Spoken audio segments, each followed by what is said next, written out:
ये पैगाम है भारत के हर कंटेंट क्रिएटर के नाम। Jai Bhim app available on the Play Store and Apple App Store now. Smriti Irani का नाम सुना है आपने? स्मृति ईरानी अभी तो मुझे फेक ईरानी लगती है। वो जब सिलेंडर 450 रुपए भी नहीं हुआ था तो उन्होंने सिलेंडर लेकर के देश में मोर्चा किया था और देश के आदरणीय प्रधानमंत्री मनमोहन सिंह जी को चूड़ियां भेंट में दी थी। अब कहाँ गई कि चूड़ियों का बिजनेस तो नहीं कर रही है वो कहीं बैठ के। मेंबर ऑफ पार्लियामेंट बनने का क्या काम होता है? आप विरोध नहीं करते बीजेपी वाले महंगाई को? क्यों नहीं? बिल्कुल नहीं कर रहे, बिल्कुल भी विरोध नहीं कर रहे। ये एक्चुअली विनाश पुरुष सरकार है। ये सिर्फ देश का विनाश कर रहे हैं, महिलाओं का विनाश कर रहे हैं। महिलाओं के लिए कोई इज्जत नहीं। देश के प्रधानमंत्री ने एक स्पीच में बोल दिया है, बेटी बचाओ बेटी पटाओ। पटाओ पटाओ बोला है उन्होंने। पटाओ क्यों बोला? क्योंकि दिन रात उनके दिमाग में वही चलता है। बेटी बचाना क्यों है? पटाने के लिए नहीं। उनकी तो योजना चल रही है बेटी पढ़ाओ बेटी बचाओ, लेकिन उन्होंने वो स्पीच में कैसे बोल दिया? यानी जो मन की बात थी वो जबान पे आ गई। देखिए विकास पुरुष के नाम से जाने जाते हैं। विनाश पुरुष है वो, विनाश पुरुष है। श्रीलंका हो, नेपाल हो, भूटान हो, सबसे नीचे जीडीपी किसकी? हमारी। हम कंपटीशन किससे करेंगे? पाकिस्तान से। जीडीपी से क्या लेना किसी को? सबको हिंदू मुस्लिम चाहिए तो वो मिल रहा है ना सबको। नहीं, हिंदू मुस्लिम नहीं चल रहा है। उन्होंने अपने पार्टी के लिए भगवान राम को भी हाईजैक कर लिया है। कहाँ हाईजैक कर रहे हो? तो बिल्कुल हाईजैक कर लिया। 1200 करोड़ में लगा रहे मंदिर बनाने में। उसमें कितने युवाओं को रोजगार मिलेगा? 1200 करोड़। तो मंदिर से रोजगार नहीं मिलता? बिल्कुल नहीं। उनकी जेबें भरती है, पूंजीपतियों की जेबें बढ़ते हैं। तो ऑप्शन क्या? देखिए जनता तो चुन रही है अभी भी लगातार। देखिए 4 राज्यों में 2024 में नरेंद्र मोदी जी को अगर गद्दी से खींच करके कोई उतारेगा तो देश की महिलाएं, देश के श्रमिक और देश के युवा। Thank you. आपकी पार्टी तो टुकड़ों में बटी पड़ी है। बिल्कुल टुकड़ों में नहीं है सर। आप जैसे पत्रकार ये बातें करते हैं। हम कहाँ टुकड़ों आपके नेताओं के बयान आते देखे। जो G23 हो गया। सुनिए मेरी बात। अगर आपको याद होगा उस दिन पार्लियामेंट में मोदी जी ने ये कहा टुकड़े टुकड़े गैंग।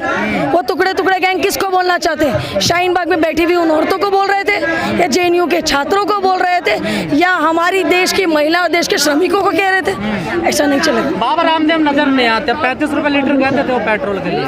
ये तो आप नरेंद्र मोदी जी से आप जुर्रत करिए सवाल पूछने की। कहाँ मीडिया के सामने आते हैं मोदी? तो आप पूछिए ना। वो केवल आते हैं, प्रकट होते हैं, मन की बात करते हैं और चले जाते हैं। बीजेपी वालों से पूछते हैं तो राष्ट्र हित में है महंगाई?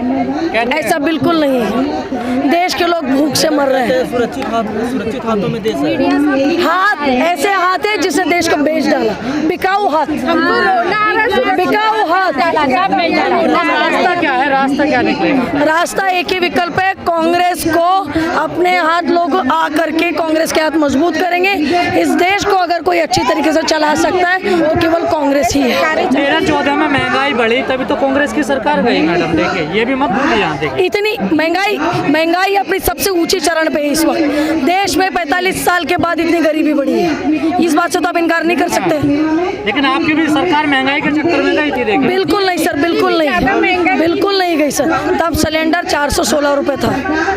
2013 में सिलेंडर का रेट 416 था लास्ट इलेक्शंस के पहले। आज 1000 के अभी। रास्ता क्या है? रास्ता विकल्प ये है, अब देश की महिलाएं रेट पे उतरेंगी, देश की महिलाएं रोड पर उतरेंगी और आंदोलन करेंगे। देखिए सर, फर्क पड़े या ना पड़े, हमारा ये दायित्व, हमारा ये हक बनता है इस देश के हित में कि हम धरना करेंगे, हम रोड पे प्रदर्शन करेंगे। हम नरेंद्र मोदी से हम बिल्कुल नहीं डरेंगे। आप नागपुर से आज यहाँ चलकर आई हैं। लगातार पेट्रोल पर भी रेट बढ़ते जा रहे हैं। पहली बार ऐसा हुआ है कि 7 दिन में 5 बार रेट बढ़ गए।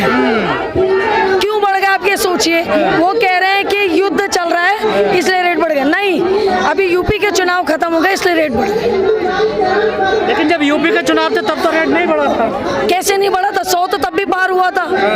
100 तो तब भी पार हुआ था।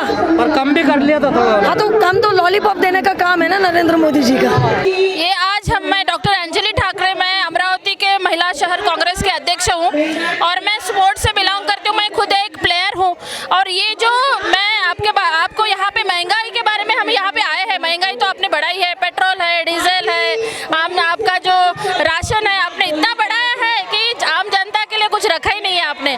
तो मैं बताना चाहूँगी कि व्हाट अबाउट एजुकेशन पॉलिसी 2020 की जो एजुकेशन पॉलिसी है, तो आप उसके लिए क्या कर रहे हो? सब इंटीग्रेटेड कर रहे हो।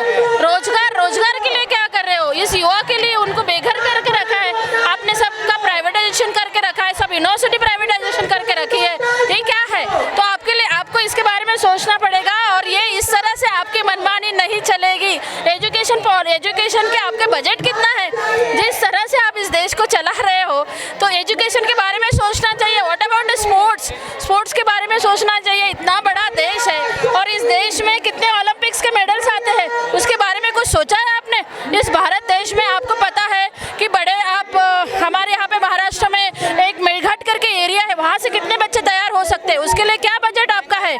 तो महंगाई तो आपने बढ़ाई दी है। राष्ट्र हित में है ये महंगाई जो हो रही है। बीजेपी वाले कहते हैं राष्ट्र हित में है नहीं, राष्ट्र हित में नहीं है। आप सिर्फ बड़ों लोगों के बारे में सोच रहे हो। आप फार्मर्स के बारे में सोचो, क्या करेंगे? 200 रुपये अगर तेल हो गया है, ये उनको पेट्रोल, वो साइकिल निकाल रहे हैं अभी सभी। क्यों? ये आपकी मनमानी नहीं चाहिएगी, बिल्कुल नहीं। क्या है मनसा, क्या है सरकार के इसके पीछे, महंगाई के पीछे? समझ में नहीं आ रहा है उनका क्या है, उनका समझ क्या, उनकी पॉलिसी क्या है हम लोगों के लिए। उन्होंने क्या बजट कर रहा है? वो महंगाई बढ़ा रही है, बड़े के लिए ठीक है, उनको अच्छा रोजगार है और अच्छा उनको सैलरी है, लेकिन आप फार्मर्स के बारे में सोचना चाहिए।